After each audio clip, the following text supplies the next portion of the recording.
देश की वो 6 महिलाएं कौन है जिनका नाम सुनते ही लोग शादी से पीछे हट जा रहे हैं। नंबर 1, यशस्विनी। 19 साल की यशस्विनी 37 साल के लोकनाथ सिंह नाम के व्यक्ति से घर वालों की मर्जी के खिलाफ जाकर शादी करती है। शादी के कुछ महीने बाद ही लड़ाई झगड़े शुरू हो जाते हैं। बात इतनी आगे बढ़ जाती है कि वो यशस्विनी को ये तक कहता है कि अगर तुम मेरे साथ नहीं चली तो तुम्हारी माँ को ले जाऊंगा। जिसके बाद माँ बेटी मिलकर लोकनाथ के खिलाफ प्लान बनाते हैं और उसे रास्ते से हटा देते हैं। बाद में पता चलता है मामला अवैध संबंध से भी जुड़ा था।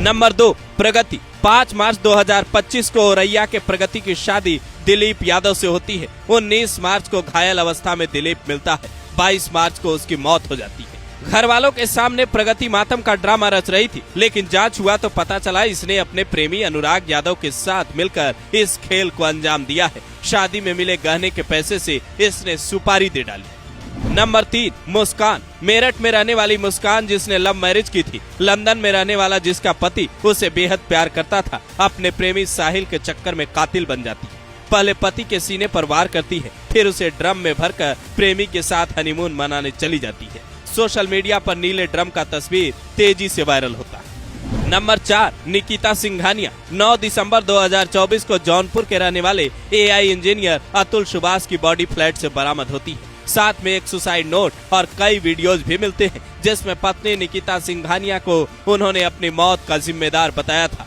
पुलिस निकिता को पकड़ पाती उससे पहले ही वो लोकेशन बदलने लगी। किसी तरह पुलिस के हाथ उस तक पहुंचते हैं और परिवार वाले भी उसके पकड़े जाते हैं, पर बाद में मामला अदालत पहुंचता है और कुछ दिन बाद ही निकिता सिंघानिया और उसके परिवार वालों को जमानत मिल जाती है। बच्चे की देखभाल का हवाला देकर निकिता जमानत की अर्जी लगाती है, जिसका अतुल सुभाष के परिवार वाले विरोध करते हैं, लेकिन जमानत आखिरकार मिल जाती है तो कई लोग सवाल भी उठाते हैं। नंबर 5, प्रतिमा सिंह। जनवरी 2025 में अम्बेडकर नगर से एक व्यक्ति की बॉडी मिलती है। जांच में पता चलता है मृतक का नाम अजय सिंह है और पोस्टमार्टम रिपोर्ट में खुलासा होता है ये सामान्य मौत नहीं है। पत्नी प्रतिमा सिंह शुरुआती जांच में खुद को ही पीड़ित बता रही थी, लेकिन जैसे ही कॉल डिटेल खंगाला गया, पता चला अजय सिंह को मारने वाले आकाश यादव के साथ प्रतिमा का अवैध संबंध था। आकाश यादव ने पुलिस को बताया अजय टोका टाकी करता था, इसलिए एक दिन जब वो बाजार से लौट रहा था वो उस पर हमला कर उसे नहर में फेंक दिया। इस कबूलनामे ने पति पत्नी के रिश्ते पर सवालिया निशान खड़े कर दिए।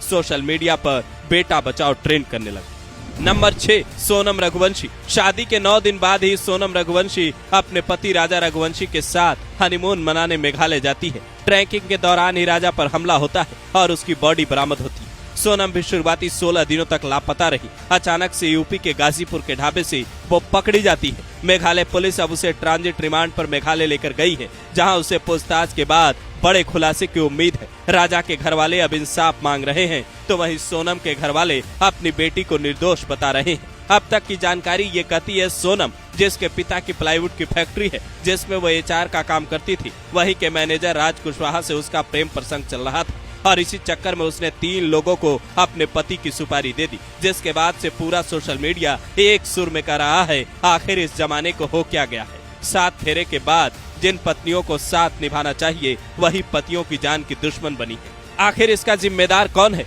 घर, समाज, परवरिश, पश्चिमी सभ्यता या फिर फिल्म, सिनेमा और OTT कंटेंट पर दिखाया जा रहा है गलत वीडियो?